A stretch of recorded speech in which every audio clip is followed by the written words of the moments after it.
ในอาทิตย์ที่ผ่านมานี้อยู่ที่หอประชุมห้องว่าการปกครองแขวงได้จัดกองประชุมทาบถามบุคลากรของคณะภาคฐานห้องว่าการปกครองแขวงหอบที่1ให้เกียรติเข้าร่วมและเผยแพร่เอกสารของสหายเพชรสมัยไสยธีจักรคณะประจำภาคแขวงหัวหน้าคณะจัดตั้งแขวง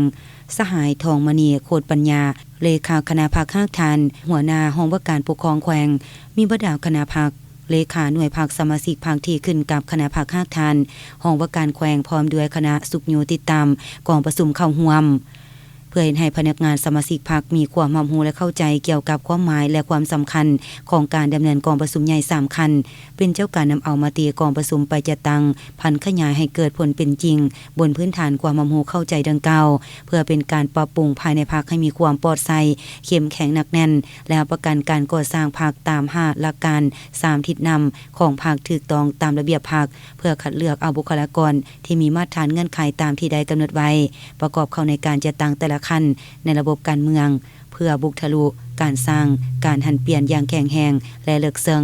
เวียกงานพนักงานของคณะกรรมการท้องถิ่นสามารถตอบสนองความเรียกร้องต้องการของหน้าที่การเมืองในระยะใหม่และเพื่อสร้างความเชื่อมั่นศรัทธาของมหาชนต่อการนำพาของคณะพรรคแต่ละขั้นก็คือพนักงานสมาชิกพรรคแนใส่ยกสูงความรู้ความสามารถนำพาของคณะพรรคนับแต่คันหักฐานขึ้นมาให้สมคู่กับการเล็งทวงของหน้าที่การเมืองในระยะใหม่